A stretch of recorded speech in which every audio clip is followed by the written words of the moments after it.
Bismillahirrahmanirrahim. Assalamualaikum warahmatullahi wabarakatuh. Waalaikumsalam warahmatullahi wabarakatuh. Hamdan wa syukran lillah, salatan wa salaman ala rasulillah, man la nabiyya ba'dah. Allahumma salli wa sallim wa barik ala sayyidina Muhammad wa ala alihi wa ashabihi ajma'in, amma ba'd. Jamaah salat zuhur yang dirahmati Allah, kembali kita bersyukur kepada Allah yang mana dalam hari-hari Ramadan ini kita terus melakukan amal puasa dan amal-amal lainnya. Mudah-mudahan ini satu bentuk tanda syukur kita kepada Allah. Amin ya rabbal alamin. Salawat beriring salam kepada Rasulullah sallallahu alaihi wasallam. Mudah-mudahan kita dapat mengikuti jejak Rasul dan mengamalkan sunnah beliau.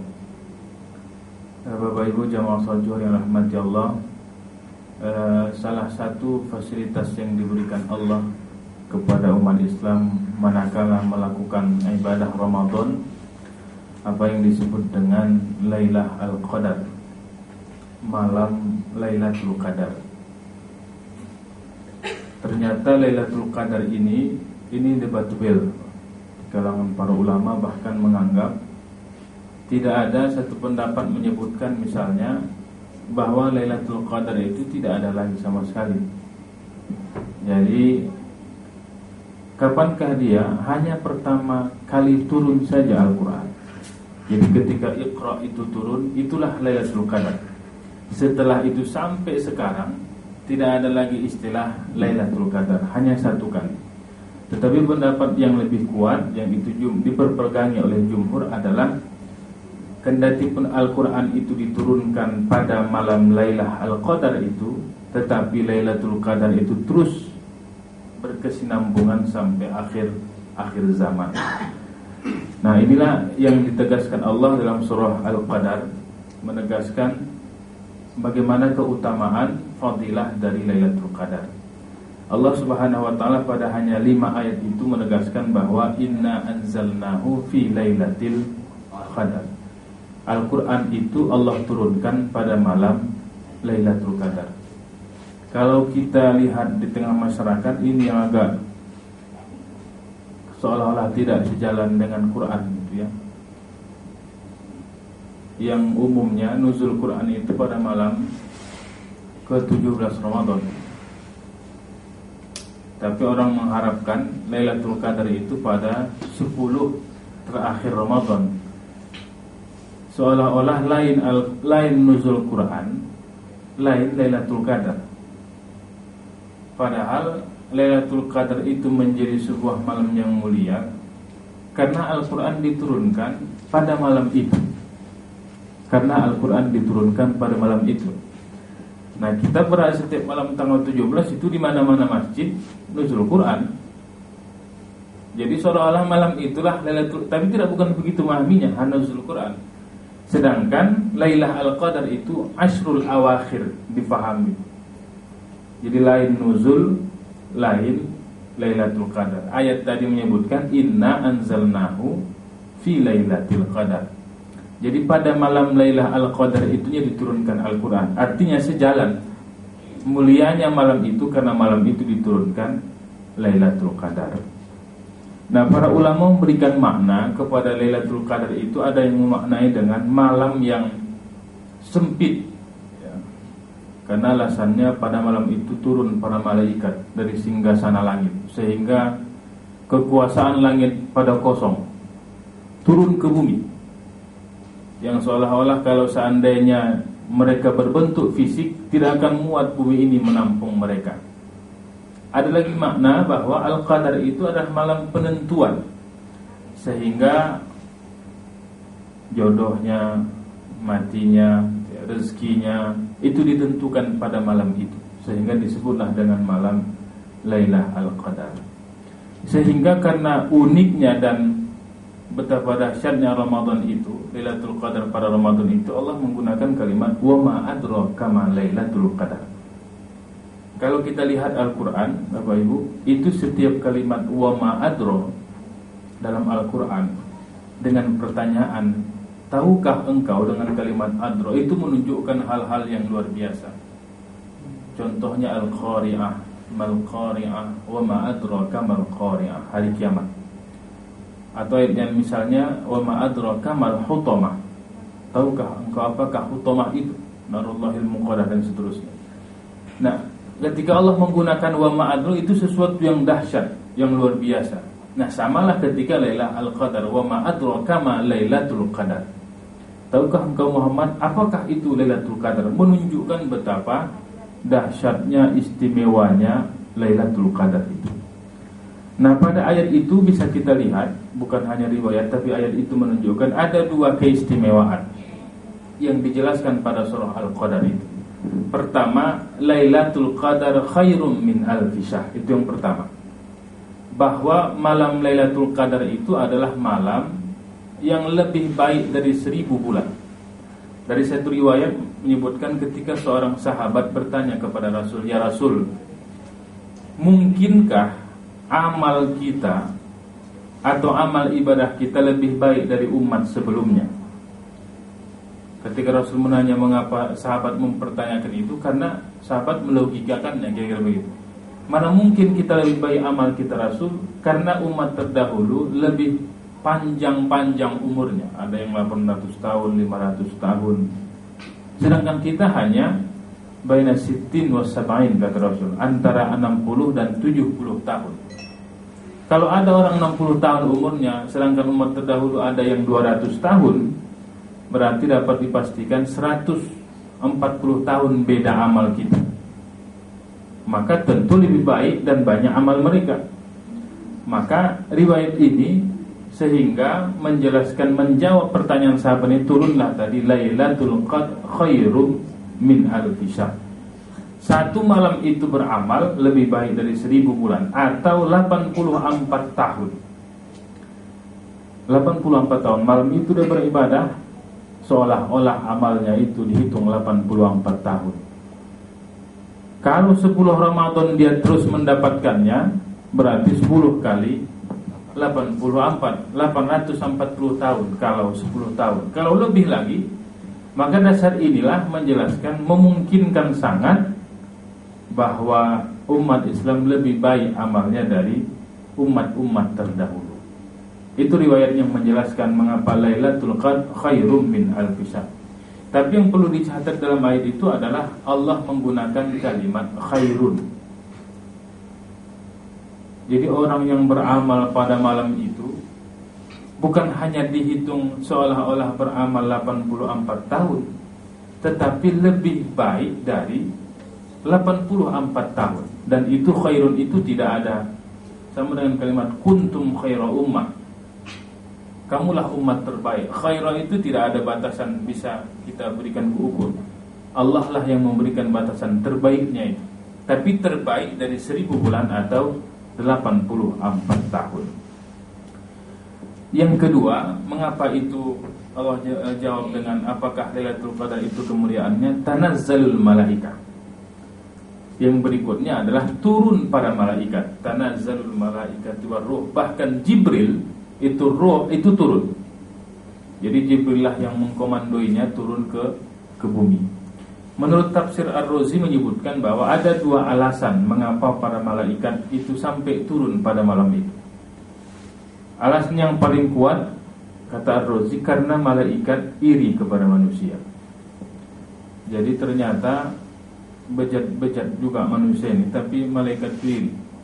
Walaupun banyak yang korupsi entah apa kerjanya, tapi ternyata malaikat itu iri. Sehingga malam itu mereka, ya Allah, aku ingin lihat hamba-hambamu yang cukup banyak engkau muliakan, engkau sebut dalam Al-Quran. Karena penghargaan kepada manusia cukup banyak dalam Al-Quran. Salah satu ketika Adam diangkat menjadi khalifah, malaikat kalah juga kan begitu. Ketika mereka ingin juga maju menjadi seorang khalifah. Yang kedua, pada surah Ad-Din misalnya, Allah juga menegaskan manusia itu ahsan taqwim, sebaik-baik penciptaan. Jadi kalau seorang insinyur dari 100 misalnya penemuannya dan ciptaannya, ternyata manusia itu adalah yang paling terbaik dengan menggunakan kalimat ahsanu taqwim. Karena banyaknya ayat yang menjelaskan betapa Allah memuliakan dan mengangkat posisi manusia, Malaikat katakan, ya Allah, kami ingin melihat manusia-manusia terbaik.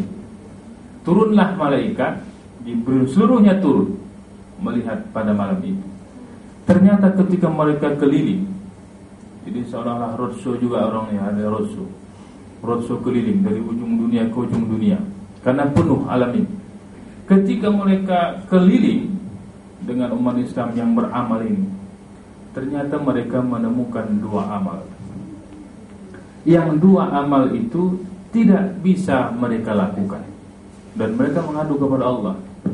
Yang pertama, ketika malam itu mereka menemukan seorang hamba Allah yang beristighfar, memohon ampun kepada Allah, bermuhasabah sampai menangis sejadi-jadinya. Ketika mereka lihat seorang hamba Allah ini, mereka katakan, ya Allah, kami tidak bisa melakukan amal ini, kata malaikat. Karena malaikat tidak berdosa, maka mereka hanya wa nahnu nusabbihu bihamdika wa nuqaddisu lak, hanya bertasbih dan mengkuduskan Allah. Yang 10 itu kan yang wajib saja. Tapi adanya malaikat yang memang hanya diciptakan untuk bertasbih, untuk ruku, untuk sujud, dan hanya mengkuduskan Allah. Hanya itu kerjaannya diciptakan Allah. Sedangkan yang 10 dari Jibril sampai seterusnya, itu kan yang wajib diimani. Tapi yang lain cukup banyak. Nah, ketika itu mereka lihat, mereka temukan, maka mereka mengadu kepada Allah, ya Allah, ternyata amal yang seperti dilakukan hamba-Mu itu sampai menangis menyesali dosanya, kami tidak bisa.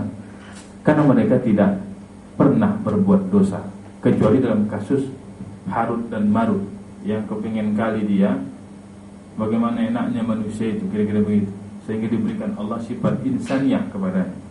Yang kedua, ketika mereka menemukan hamba-hamba Allah melakukan amal-amal sedekah dan infak.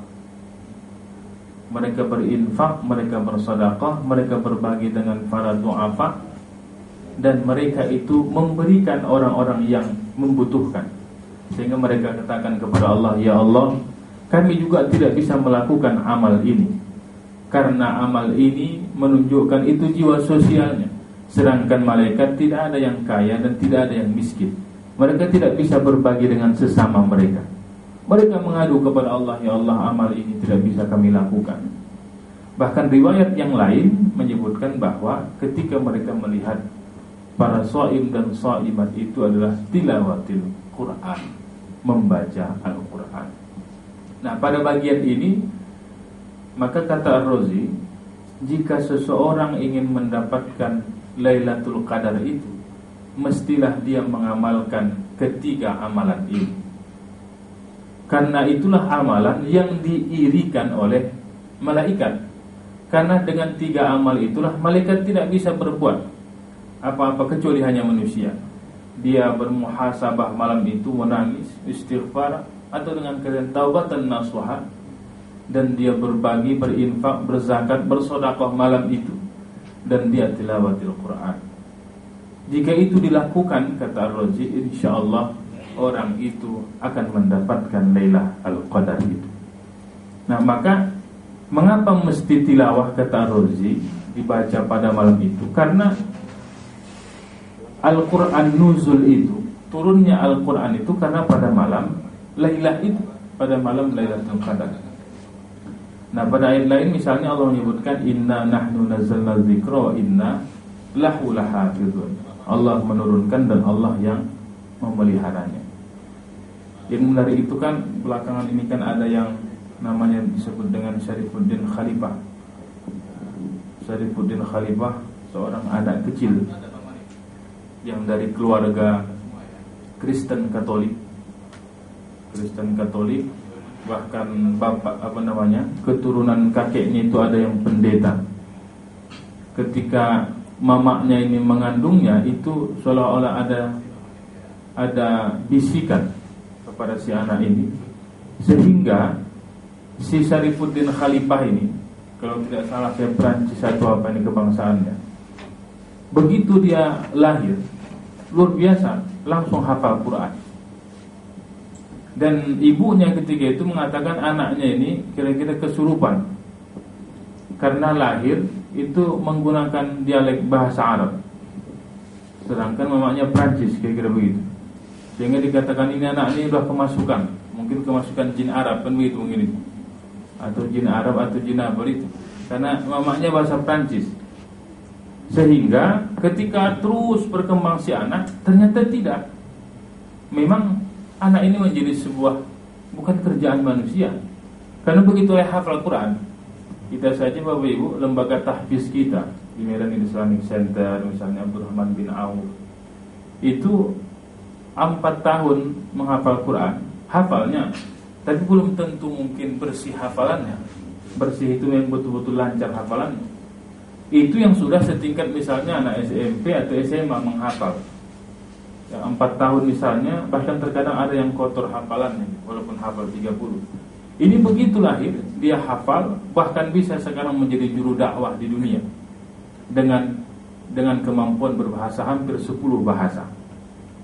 Itu menjadi ikon sekarang betapa janji Allah la hafizun, memelihara Al-Quran, itu kerja Allah, bukan lagi kerja si mama atau kerja manusia.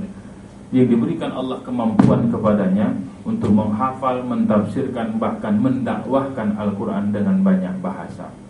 Ini menunjukkan apa? Bahwa benarlah janji Allah, bukan hanya para huffaz yang memang lahir menghafal, tapi ketika terlahir sudah hafal Al-Quranul Karim. Nah Bapak Ibu yang dimuliakan Allah, bagaimana bisa kita mengukurnya Lailah Al-Qadar itu? Ternyata ketika kita baca riwayat, banyak riwayat yang dhaif, bahkan maudhu ini tentang Lailatul Qadar ini, bahkan bukan riwayat, mitos. Ya, bahkan sampai pada mitos. Sehingga para terkadang ketika orang menceramahkan itu disebutlah misalnya dengan tanda-tanda alam Lailatul Qadar ini. Suasana yang sejuk, dingin, turunlah itu kira-kira Lailatul Qadar.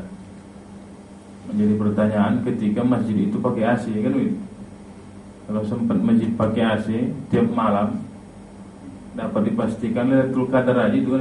Kalau seandainya maknanya dingin dan sejuk, atau ketika orang menyebutnya seperti pepohonan merunduk, habis angin kencang, alamatlah itu merunduk, kan begitu? Tapi kan ini sesuatu yang mitos, sesuatu yang mencair, membeku, sesuatu yang mencair, membeku. Maka yang hajabnya kalau begitu orang yang berada di Sungai Deli kan, ditunggunya juga air Sungai Deli itu membeku kan gitu. Kalau seandainya ukurannya Lailatul Qadar itu adalah sesuatu fenomena alam, tapi riwayat-riwayat itu tidak menunjukkan kesahihan. Yang diarahkan para ulama-ulama kita adalah kalau ingin mendapatkan Lailah Al-Qadar itu hanya satu jalan. Apa jalannya? Tiap malam beribadah. Kalau tiap malam beribadah, dapat dipastikan malam itu salah satu dari 30 malam atau 29 malam itu akan turun Lailatul Qadar. Kalau dia beramal tiap malam, dapat dipastikan dapatnya lah Lailatul Qadar itu. Bukan hanya menghitung malam ganjil atau asrul awakhir, 10 terakhir, tapi tiap malam dia lakukan amal itu, dan bukan berpatokan kepada fenomena alam. Maka inilah anjuran Ar-Razi misalnya dalam mengutamakan bagaimana ingin mendapatkan Lailah Al-Qadar. Nah, yang berikutnya Allah katakan hanya satu kata salamun hiya hatta matla'il. Apakah ukuran orang yang mendapatkan Lailatul Qadar? Tidak ada perubahan fisik. Tidak ada orang yang mendapatkan Lailatul Qadar yang pesek jadi mancung kan, atau yang pendek jadi tinggi, tidak ada. Yang hitam jadi putih, tidak ada perubahan fisik. Sama dengan haji mabrur. Orang berdoa ketika mau haji mendapatkan haji mabrur. Siapakah yang mabrur? Tidak dapat dilihat dari fisik. Hanya dalam Lailatul Qadar itu yang pasti bisa kita pahami dari ayat itu hanya satu kata saja, satu kalimat, salamun. Hanya itu, salamun. Bahkan itu pada memakai tanda waqaf dalam Al-Quran, dalam beberapa mushaf, salamun. Apa itu salamun? Ketenangan, kenyamanan, keademan. keselamatan, keberkatan. Maka agama kita ini salah satu kenapa Islam dari kata salam. Agama Islam yang salam. Nah, sama dengan orang mengucapkan assalamualaikum, assalamualaikum itu pakai alif lam. Di dalam bahasa Arab ketika satu kalimat itu memakai alif lam, assalamualaikum itu khusus assalamualaikum kepada orang yang kita ucapkan. Tapi ketika assalamu itu tidak memakai alif lam, hanya salamun, itu maknanya nakirah, umum. Jadi keselamatan, kedamaian, keamanan dan sebagainya itu cukup banyak, bervariasi dan luar biasa banyak. Maka tidak sia-sia juga orang yang namanya salamun. Jadi kalau ada Allahu a'lam, ada salamun. Karena ternyata Lailatul Qadar itu hanya satu yang didapatkan. Apa itu? Salamun saja. Hanya salamun saja. Ketenangan, kenyamanan dalam benak pikirannya, dalam hatinya, dalam lingkungan keluarganya. Kapankah itu didapatkan? Dan itu terus didoakan para malaikat yang malam itu kumpul turun hatta matla'il fajr. Dari mulai malam Jibril dan seluruh krunya itu mendoakan orang yang beramal pada malam itu dengan satu kalimat salamun. Maka coba kita lihat misalnya ketika mau azan, innallaha wa malaikatahu yusholluna 'alan nabi ya ayyuhalladzina amanu shallu 'alaihi wa sallimu taslima. Jadi selain para malaikat juga mendoakan Nabi, ternyata orang-orang yang didoakan oleh malaikat itu adalah orang yang beramal pada malam Lailatul Qadar. Satu lagi misalnya yang didoakan itu adalah ketika wabasyiril ladzina amanu wa 'amilus sholihati, ketika orang ulaika 'alaihim shalawatum mir rabbihim wa rahmah inna lillahi wa inna ilaihi raji'un. Kata Allah, ulaika 'alaihim shalawatum mir rabbihim wa rahmah. Yang Allah bersalawat kepada seorang hamba itu adalah orang yang sabar ketika ditimpa musibah. Sehingga lafaznya ulaika 'alaihim shalawatum mir rabbihim wa rahmah. Salawat dan rahmah itu Allah yang bersalawat kepada hambanya. Kalau Lailatul Qadar itu salamun, para malaikat yang mendoakan sampai dengan matla'il fajr, terbit fajar. Jika itu didapatkannya insyaallah, maka jadilah dia orang yang beruntung dan akan dapat sampai dengan Ramadan berikutnya dengan kalimat salamun itu. Jadi intinya Bapak Ibu, mengkaji Lailatul Qadar ini cukup sederhana.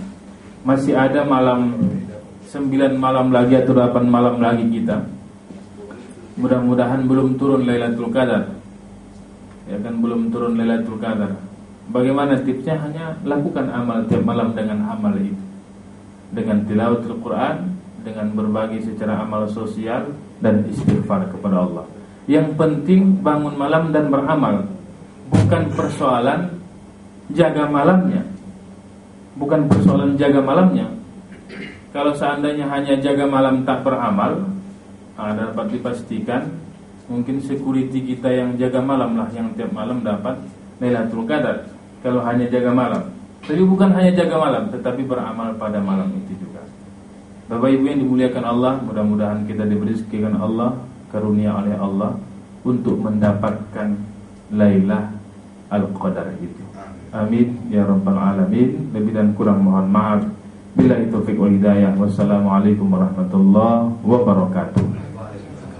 Na'udzubillahi minasyaitonir rajim. Bismillahirrahmanirrahim. Alhamdulillahi rabbil alamin. Wassalatu wassalamu ala asyrafil anbiya'i wal mursalin sayyidil mursalin wa ala alihi wa sahbihi ajma'in. Allahumma ya Allah ya Rahman, berikan karunia kepada kami ya Allah. Berikan rezeki kepada kami ya Allah, agar kiranya kami dapat berjumpa, bertemu dan beramal pada malam Lailatul Qadar. Jadikanlah fasilitasmu itu ya Allah kepada kami sebagai sebuah kekuatan bagi kami untuk dapat menjalani hari-hari kami penuh dengan amal ibadah, penuh dengan ridha-Mu ya Allah. Allahumma ya Allah ya Rahman, jadikan Ramadan ini menjadikan kami mencapai martabah muttaqin, martabah syakirin, dan martabah rasyidin. Rabbana taqabbal du'ana ya Allah, innaka antas sami'ul alim, wa tub 'alaina ya maulana innaka antat tawwabur rahim. Rabbana atina fid dunya hasanah wa fil akhirati hasanatan wa qina adzabannar. Walhamdulillahi rabbil alamin. Taqabbalallahu minkum minna wa minkum taqabbal ya karim. Assalamualaikum warahmatullahi wabarakatuh.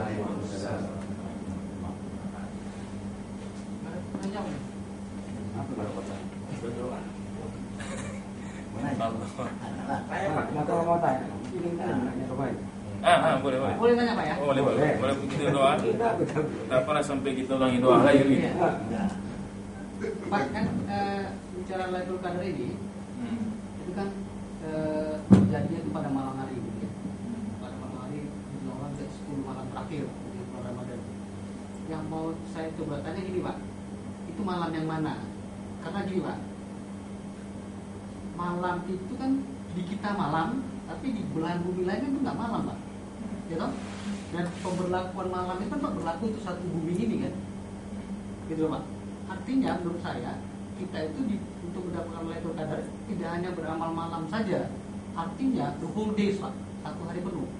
Karena kita nggak tahu malam yang mana gitu, malam sisi sana, atau sisi sini gitu Pak. Itu harus kita hubungkan dengan itu Pak, dengan apa? Kondisi logisnya gitu Pak. Iya. Gimana Pak tanggapan Pak? Kalau tanggapan saya memang tidak ada hadis yang real menjelaskan kapan, kecuali Rasul misalnya menjelaskan bahwa dia lebih meningkatkan amalnya ketika Ashrul Awakhir, 10 terakhir.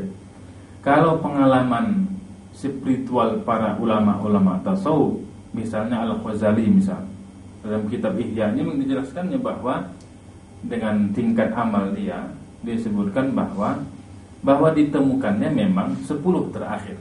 Kata Al-Ghazali dalam beberapa, dia misalnya menyebutkan 5 atau 6 kali dia menemukan itu dengan tingkat amal dia. Tapi kalau saya ditanya misalnya itu Pak, saya pun tidak mengatakan malam keberapa. Kalau ingin mendapatkan itu, maka kembali dari perbincangan Ar-Razi tadi, jika ingin mendapatkan Lailatul Qadar itu, maka lakukanlah tiap malam beramal. Tiap malam beramal. Itulah yang ihtiyatnya. Karena memang tidak ada yang memastikan bahwa pada malam keberapa dia turun. Nah, kalau misalnya itu sama itu dengan Pak Agus Mustafa itu ketika membincangkan tentang sholat tahajud di siang hari. Itu menarik, sholat tahajud di siang hari. Kata Agus Mustafa, orang pun bingung kapan syariatnya sholat tahajud di siang hari gitu. Rupanya orang yang di benua sana sekarang atau yang kita siang, mereka malam, dia tahajud. Dipahami karena bumi ini globe ya, nyatu, maka dia ilustrasikan waktunya di sini, tapi yang sholat itu di sana, sehingga dia sebutlah dengan sholat tahajud di siang hari. Nah, bagaimana bisa terjadi itu? Ayat Al-Quran kalau interpretatif bisa saya interpretasi kata ini, tapi secara zahir ayat itu menggunakan kalimat laila. Kalau siang nahar, maka yang jelasnya Lailatul Qadar itu malam, bukan siang.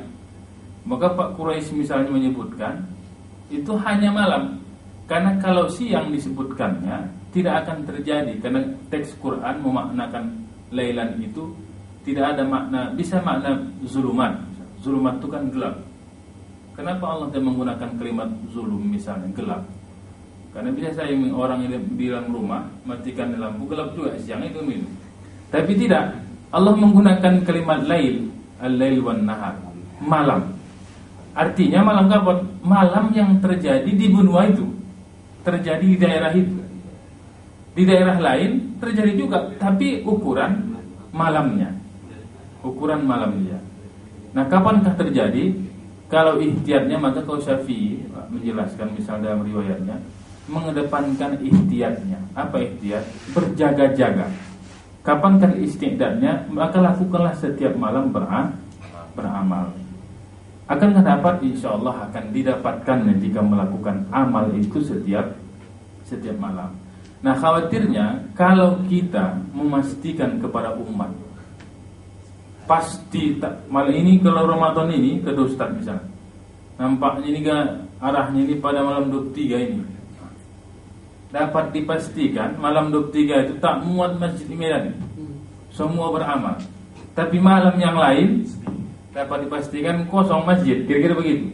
Ini kan rahasia Allah ini. Ya, rahasia Allah untuk siapakah yang serius dan sungguh-sungguh mengejar malam Lailatul Qadar itu, sehingga dia pun menjadi sebuah misteri. Malam keberapa tidak diberikan tahu Allah secara pasti. Begitu kira-kira Pak. Baik, terima kasih Pak. Assalamualaikum warahmatullahi wabarakatuh. Tak boleh kita berdoa lain itu Pak. Soalnya kan beliau ini mau ke negara yang